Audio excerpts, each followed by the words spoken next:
Bapak bisa bayangkan, 1 poin turunnya saham Exxon itu udah ratusan miliar. Betul. Rasanya tidak ada perusahaan yang mengambil risiko untuk 100 seperti juta itu, dengan mengorbankan. Lah ini kadang-kadang nggak dipahamin orang, Pak. Jadi melihat dari sisi satu, tapi tidak lihat daripada sisi yang lain.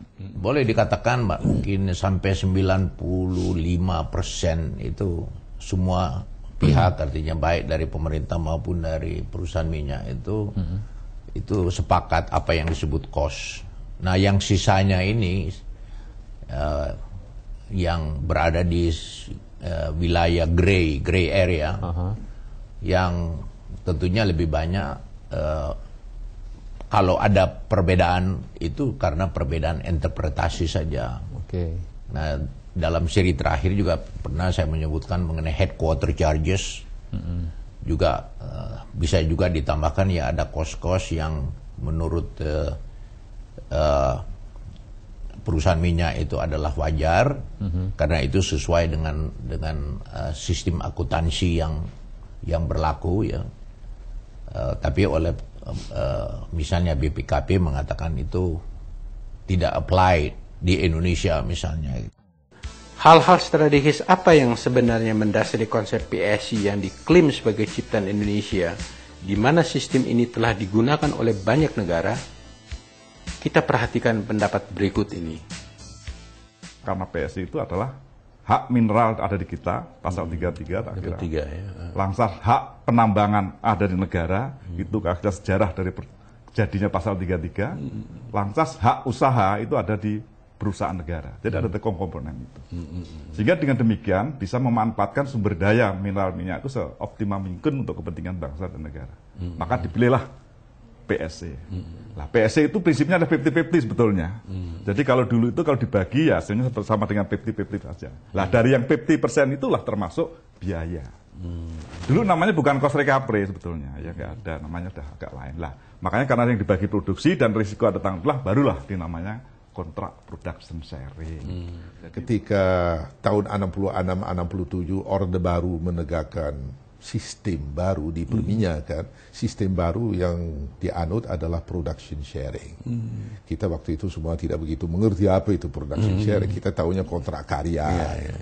Tapi kontrak karya waktu itu kebijakan pemerintah tidak akan di-issue lagi baru, tapi yang dipakai adalah khusus untuk migas. Sebab di luar migas masih ada kontrak karya, tapi di migas khususnya kontrak sistem production sharing itulah yang dipakai. Dan itu ada alasannya. Alasannya adalah waktu itu kita masih sangat bodoh mengenai hal ihwal perminyakan. Jadi sistem production sharing dengan manajemen di tangan Pertamina membuka pintu bagi kita untuk belajar. It was a learning vehicle untuk belajar lebih banyak mengenai hal ihwal perminyakan yang tidak diberikan oleh kontrak karya. Sebab tax royalty itu yang berasal dari barat, itu mereka bayar kepada pemerintah satu royalty dan satu tax. Royalty itu adalah satu percentage dari production. Dari betul. Sesudah royalty dia hitung-hitung berapa net income-nya, dan atas dasar itu dibayar tax. Betul. Selain dari itu tidak ada campur tangan pemerintah sama sekali. Dia cuma menagih royaltinya dan tax-nya. For the rest itu si pengusaha itu yang menjalankan tax royalty agreement adalah totally free, absolutely bebas untuk menjalankan usahanya. Di situ tidak ada Pertamina seperti dulu Pertamina yang menjadi pengawas. Betul. Sekarang BP Migas jadi pengawas. Itu tidak ada dalam sistem tax royalty itu. Investor mendapatkan minyak, tidak mendapatkan dolar. Oh ya gitu ya. Ya, makanya namanya production sharing. Nah, sebagai perusahaan minyak, ya tentunya dia ingin memiliki minyak, dia bisa mau menguasai minyak. Apalagi perusahaan-perusahaan yang mempunyai downstream operationnya, mempunyai refining, mempunyai marketing, ya mereka ingin mendapatkan minyaknya supaya bisa dikelola di refining mereka. Nah, keuntungan yang lain bagi si investor ini, harga minyak yang mereka angkut dari Indonesia itu memang ada harganya ditentukan oleh pemerintah memang. Tapi waktu dia meninggalkan Indonesia harganya udah lain. bisa lebih tinggi. Ya, ya. Nah, ini adalah dorongan kenapa PSC company, apalagi yang internasional, itu menginginkan barrel, tidak menginginkan dolar. Dolarnya nanti dapatnya di luar negeri. Kenapa sih kok kita tidak lakukan evaluasi ini semua? Ya kan? Mestinya kan suatu policy yang sudah sekian lama kita lakukan, kita kan harus review, Pak. Apa sih plusnya, kurangnya apa, gitu loh, Pak. Di sana di Amerika, kalau you ketemu minyak di dalam in your backyard, good news, you become a millionaire. Kalau di Indonesia, bad news. Itu mungkin rumahmu digusur. Jadi, kalau di Indonesia, minyak itu adalah milik rakyat dan dikuasai oleh negara untuk dikembangkan untuk sebesar-besar kemakmuran rakyat. Jadi kita masih ada filsafat pasal 33 itu. Kalau kita begitu aja ganti sistem PSC dengan tax royalty, saya rasa we have a little problem. Sebab justru PSC yang dulu, sistem PSC yang dicetuskan oleh almarhum Dr. Ibnu Sutowo, dianggap sistem yang paling memenuhi aspirasi dari pasal 33.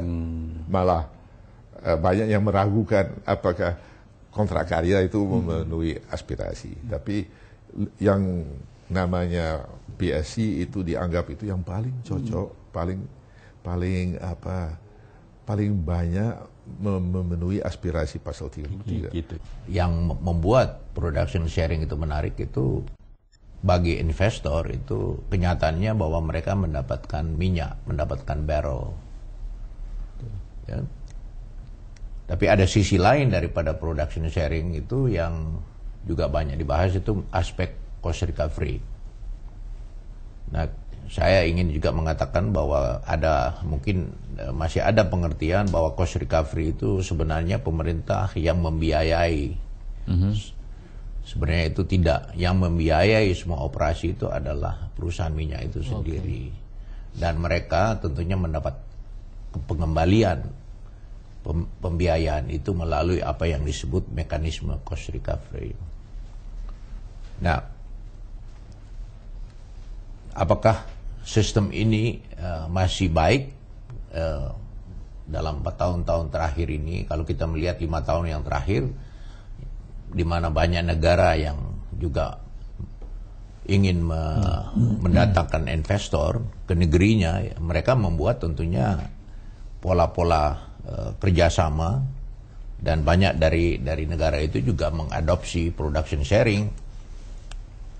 Tapi untuk mereka mampu mendatangkan investor, ya mereka akan menawarkan term-term yang kemudian ternyata memang lebih menarik dari production sharing kita. Bagi Indonesia ya tentunya apa sebab production sharing di negeri kita ini sering dikeluhkan oleh para investor, itu adalah karena terlalu banyak campur tangan pemerintah di dalam manajemen dari perusahaan. Dalam hal ini BP Migas, Pak ya? Ya, sekarang ini tentunya dilakukan oleh BP Migas. Okay. Persoalannya memang bukan kepada skema PSC atau tax and royalty atau skema lainnya, tetapi bottom line-nya, yaitu sejauh mana risiko usaha dan seberapa besar margin keuntungan dapat diraih oleh perusahaan migas. Sejujur-jujurnya lah, itu dia lebih suka sistem yang dia kenal, yang berasal dari negara asalnya. Gitu, ya, sistem concession type agreement, dia mengerti itu. Itu di sebagian dari Saudi dan Timur Tengah itu juga diterapkan. They like that. Tetapi yang mereka paling like adalah the bottom line result. Jadi, betul. Kalau bottom line dari production sharing itu they're okay with that system.